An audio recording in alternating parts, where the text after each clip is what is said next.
अस्सलाम वालेकुम डियर्स, कैसे हैं आप सब लोग। Welcome to the base academy.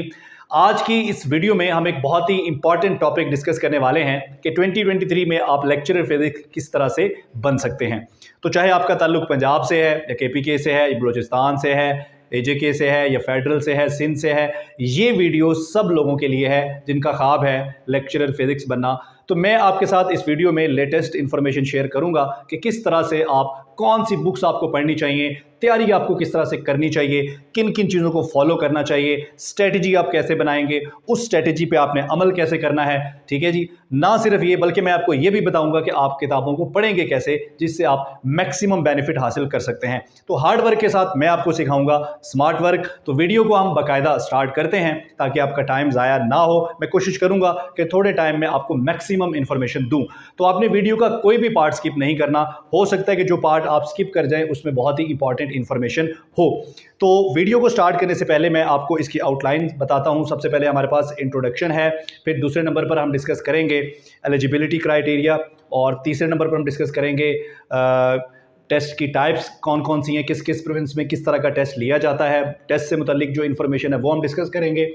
फिर उसके बाद नंबर 4 पर हम डिस्कस करेंगे सबसे इंपॉर्टेंट चीज़, जी हाँ, बुक्स एंड स्ट्रेटजी। किताबें, ना सिर्फ किताबें कौन सी लेनी है, कौन सी किताबें पढ़नी, बल्कि उनको पढ़ना कैसे है ताकि कम टाइम में आप ज़्यादा इंफॉर्मेशन वहाँ से एक्सट्रैक्ट कर सकें और ज़्यादा बेहतर तैयारी कर सकें। ठीक है जी। उसके बाद फिर हम जो हम सब के लिए एक बड़ा प्रॉब्लम है कि भाई सब कुछ हो गया, स्ट्रेटजी भी बन गई, बुक्स भी आ गई, पता भी चल गया, लेकिन अब ये करना कैसे है, उसके लिए टाइम टेबल कैसे बनाना है, ये जो स्ट्रेटजी आपने बनाई है इसको प्रैक्टिस में कैसे लेके आना है, प्रैक्टिकली इसको अपने ऊपर, खुद के ऊपर इंपोज कैसे करना है, और सबसे आखिर में मैं आपको एक बोनस टिप भी दूंगा।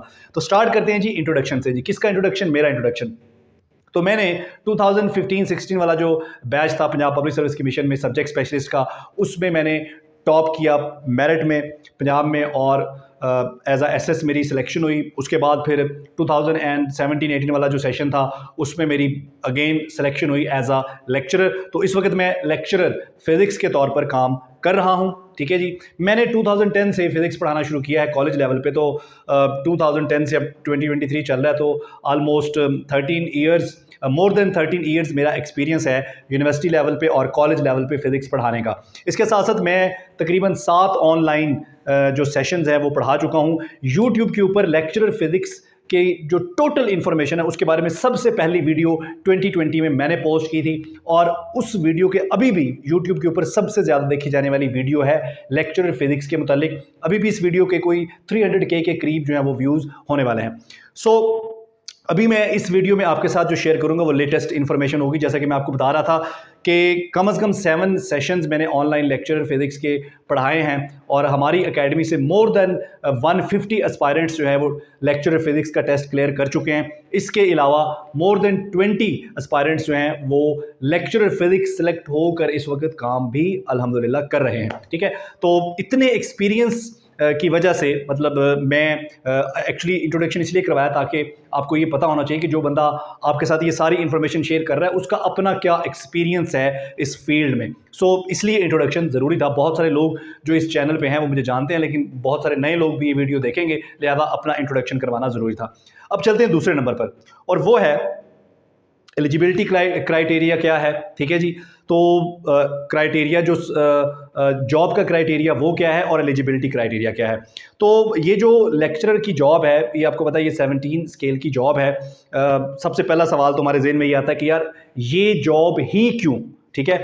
तो अगर टीचिंग आपका पैशन है, अगर आप रिसर्च करना चाहते हैं, अगर आप फाइनेंशियल फ्रीडम चाहते हैं, अगर आप अपनी ज़िंदगी में सुकून चाहते हैं, अगर आप ये चाहते हैं कि आप जो काम करें आपको उसमें मज़ा आए और साथ में आपको ज़हनी सुकून भी हासिल हो, अगर आप चाहते हैं कि आपकी मेहनत का आपको जो है ना वो प्रॉपर उसका रिवॉर्ड मिले, तो ये जॉब एक बेहतरीन जॉब है।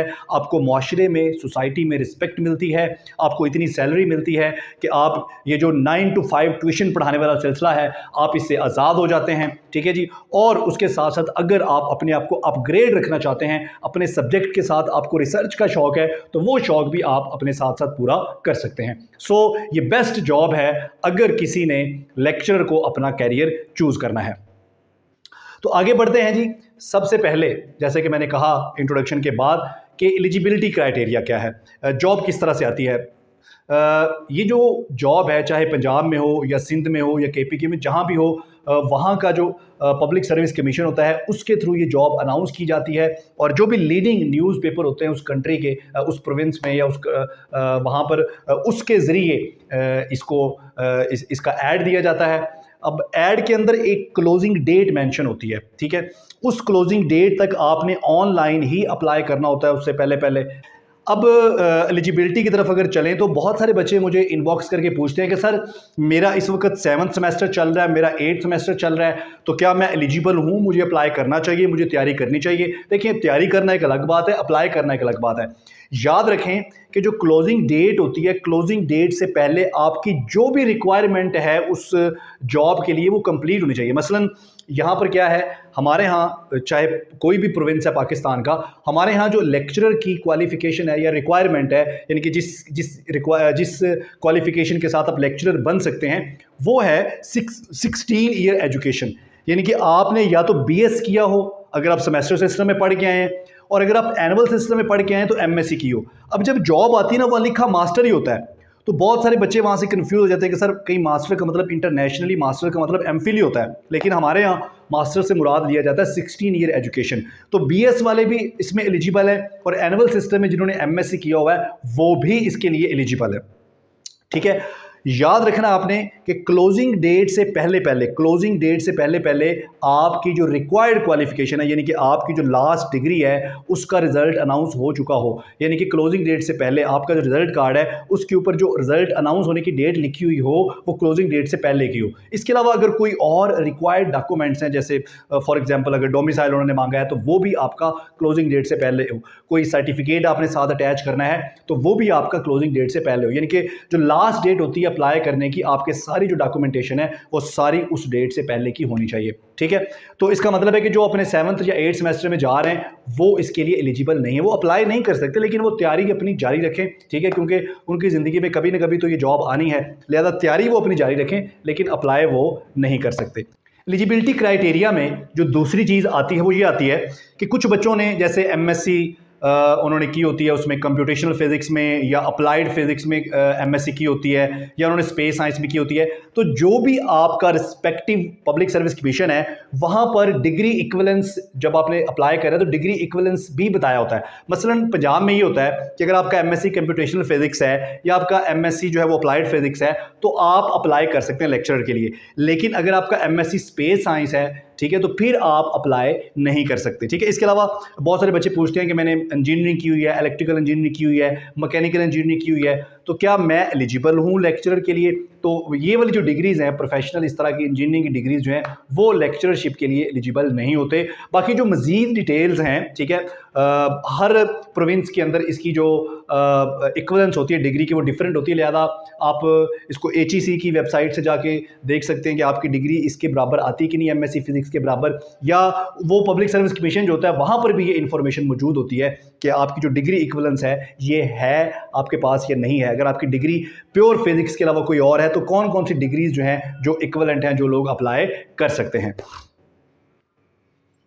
अब हम चलते हैं जी टेस्ट की टाइप्स की तरफ। अगर पंजाब की बात करें, ठीक है, तो पंजाब में जो टेस्ट है ये 100 मार्क्स का होता है, इसमें 80 मार्क्स का फिजिक्स होता है और 20 मार्क्स का GK होता है। अगर सिंध की बात की जाए तो सिंध में 100 मार्क्स का टेस्ट होता है लेक्चरर का, उसमें 80 मार्क्स का सब्जेक्ट होता है और 20 मार्क्स जो है वो इंग्लिश और GK होता है। अगर आप बात करें फेडरल की तो 100 मार्क्स का टेस्ट होता है, 50 मार्क्स की फिजिक्स होती है, 30 मार्क्स का पेडागोजी टीचिंग स्किल्स होती हैं और 20 मार्क्स की इंग्लिश होती है। अगर आप बात करें KPK की तो वहाँ पर 45 मार्क्स का टेस्ट होता है और वो सारे का सारा ही सब्जेक्ट होता है। अगर आप बात करें AJ के तो वहाँ पर 100 मार्क्स का टेस्ट होता है, इसमें 80 मार्क्स जो है वो सब्जेक्ट के होते हैं और 20 मार्क्स जो है वो GK के होते हैं।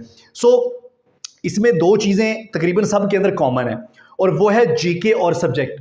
तो सबसे पहले तो हम डिस्कस करेंगे सब्जेक्ट के बारे में कि सब्जेक्ट में हमें किन किन चीज़ों को कैसे कैसे तैयार करना है और कौन कौन सी बुक्स पढ़नी है, फिर हम बात करेंगे GK के ऊपर। क्लियर हो गया जी?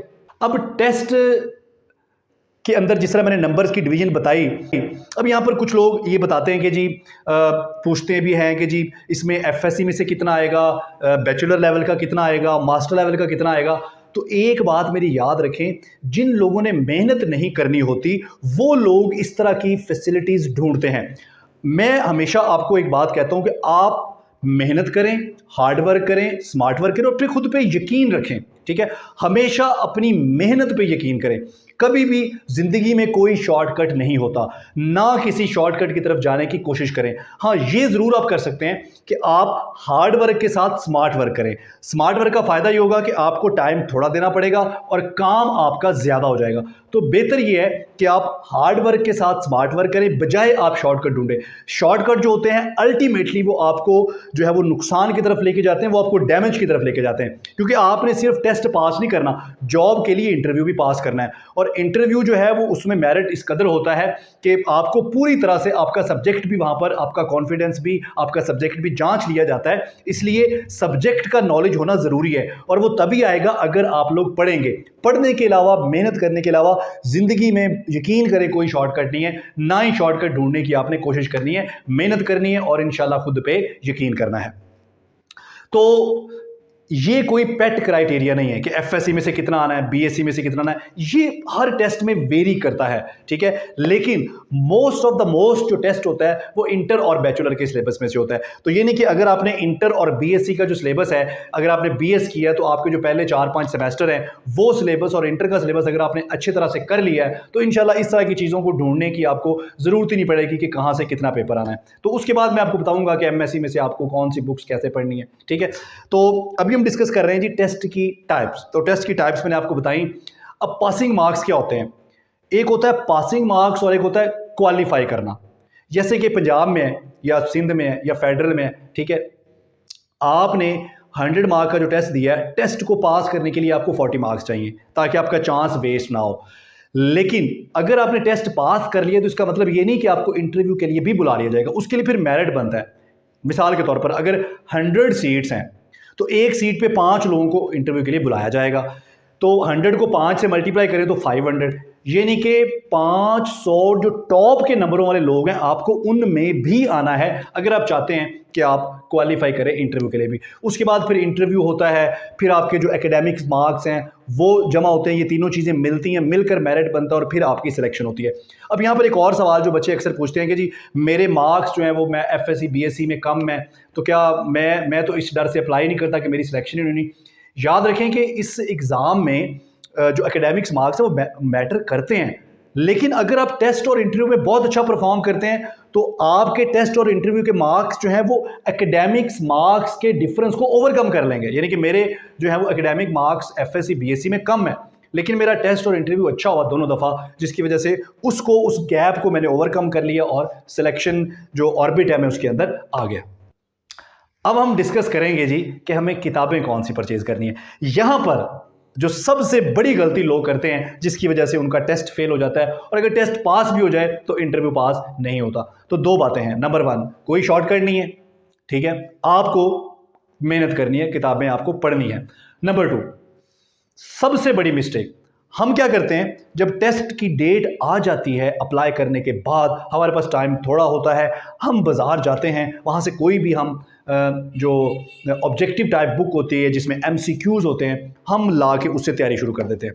अब होता क्या है कि एक तो जो मोस्टली हमारे यहाँ किताबें मिलती हैं उनमें एमसीक्यूज़ का सलूशन नहीं होता, सिर्फ आंसर की दी होती है और वो अब ये भी नहीं पता कि वो की ठीक है या गलत है। अब उस की बुनियाद पर एमसीक्यूज़ का कॉन्सेप्ट क्लियर नहीं होता। नतीजा क्या होता है कि आप कोशिश करते हैं कि रटा लग जाए और वो रटा लेके जब आप एग्ज़ाम में जाते हैं वहाँ चीज़ें बिल्कुल डिफरेंट होती हैं। नतीजा क्या होता है, आप फेल हो जाते हैं और अगर पास हो भी जाए टेस्ट तो आप इंटरव्यू तक नहीं पहुँचते।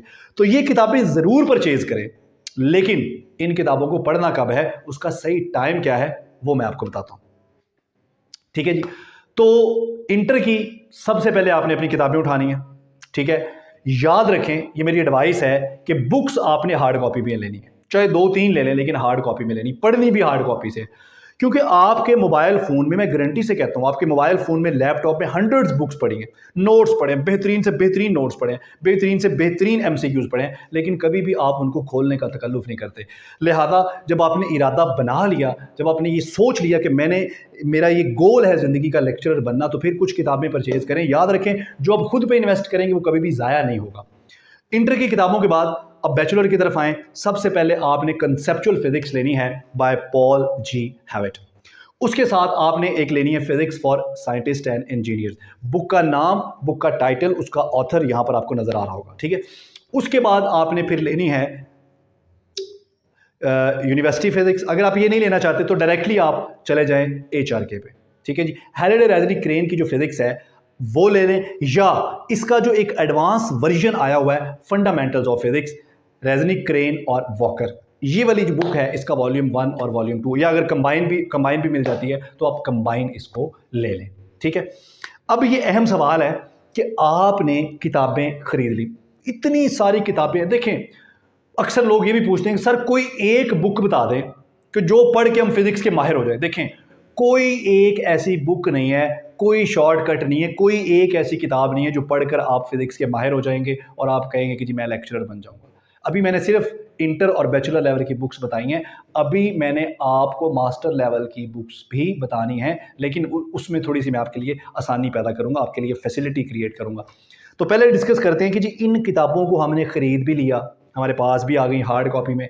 अब सबसे इंपॉर्टेंट चीज़ है कि भाई इनको पढ़ना कैसे, आपने इनको पढ़ना कैसे। मसलन सबसे पहले आपने कंसेप्चुअल फिजिक्स उठानी है। ये जो कंसेप्चुअल फिजिक्स है इसमें कोई मैथमेटिक्स नहीं है, सारी कहानियां लिखी हुई हैं, स्टोरीज लिखी हुई हैं, और स्टोरीज की शक्ल में जो चीज़ आप पढ़ेंगे वो आपको बहुत अच्छी समझ आएगी, ठीक है। करना आपने क्या है, एक टॉपिक जैसे न्यूटन थर्ड लॉ है, सबसे पहले आपने कंसेप्चुअल फिजिक्स से पढ़ना है, थोड़ा सा फिर एडवांस जाना है आपने, और उसी टॉपिक को आपने खोल लेना है। कहाँ से आपने उसको खोल लेना है जी, physics for scientist and engineer से, ठीक है।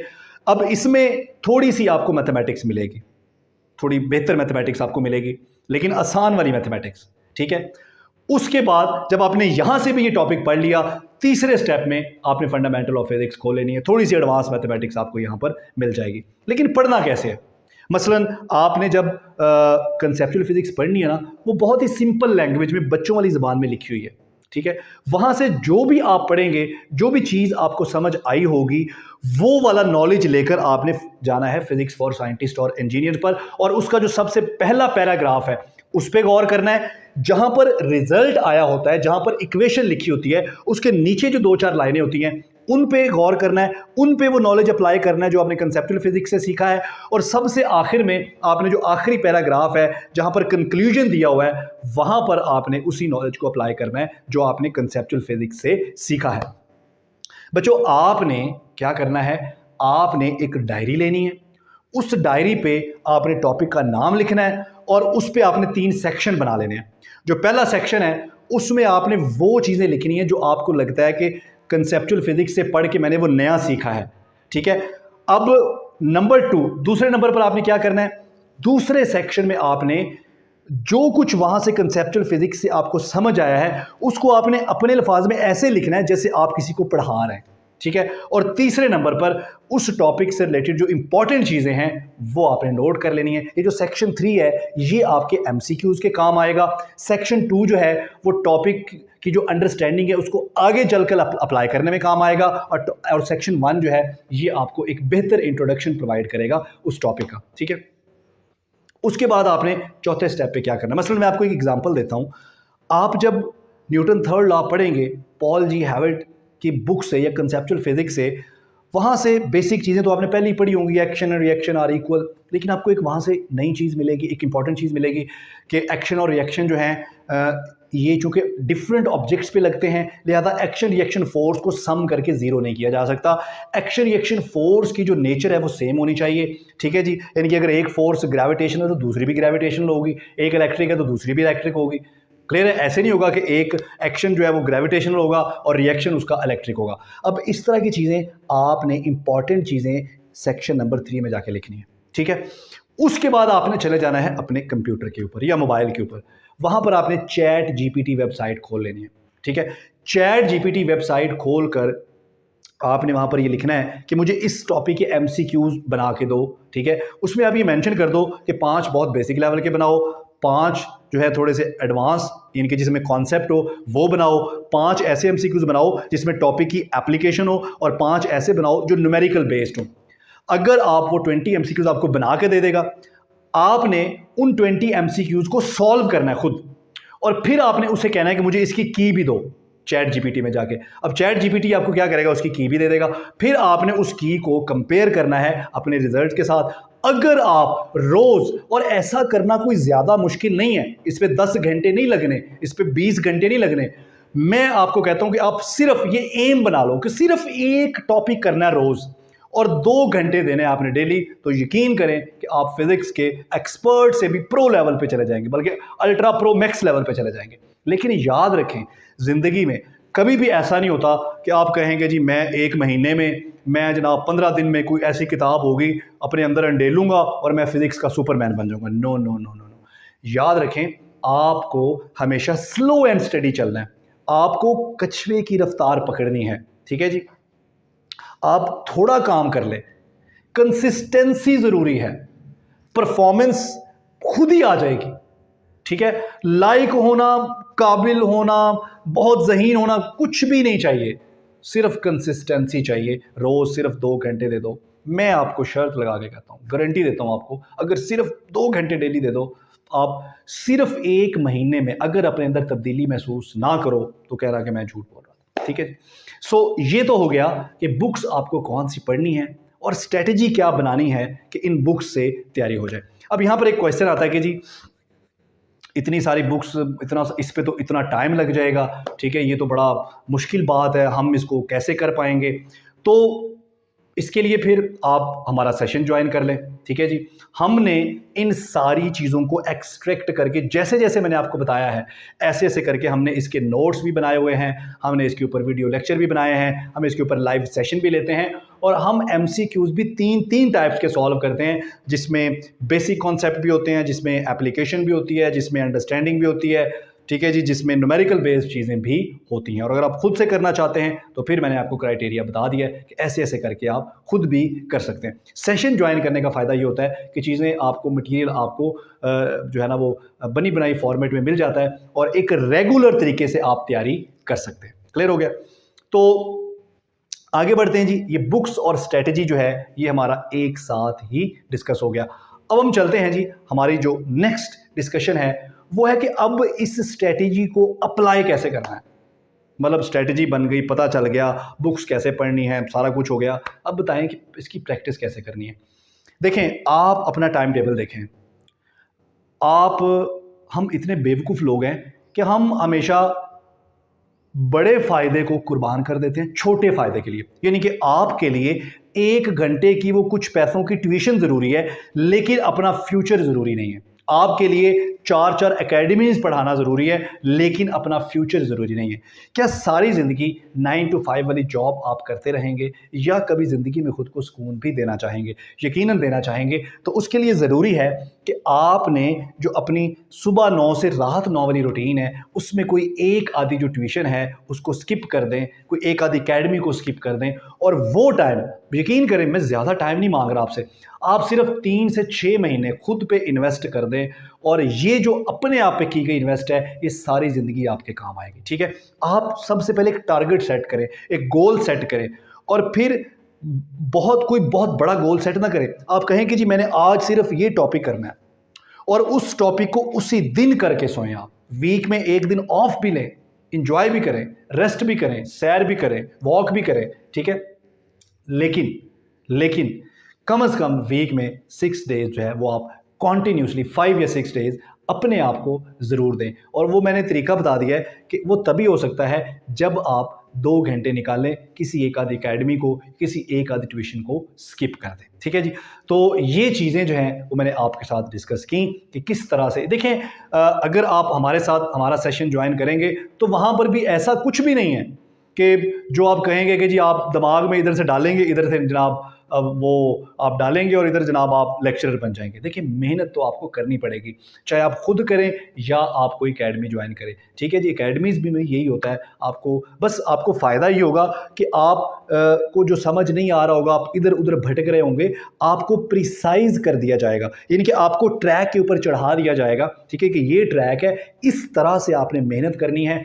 जो काम आप 6 घंटे में करेंगे वही काम आपका घंटे में हो जाया करेगा, लेकिन वहाँ पर भी मेहनत है। मेहनत के बगैर कुछ भी नहीं है। तो आई होप कि ये वीडियो जो है वो आपको पसंद आएगी और आपको आपकी जो लेक्चरर बनने का सफ़र है उसमें आपकी हेल्प करेगी। तो इसको अपने दोस्तों के साथ शेयर भी कीजिएगा ताकि दूसरों का भी भला हो जाए। और बाकी अगर मज़ीद कोई क्वेश्चन आपका रह गया है तो आप यहाँ पर कमेंट कर दीजिएगा, मैं उस पर एक और वीडियो बना दूंगा। तो मिलते हैं नेक्स्ट वीडियो में इंशाल्लाह। थैंक यू, अल्लाह हाफ़िज़।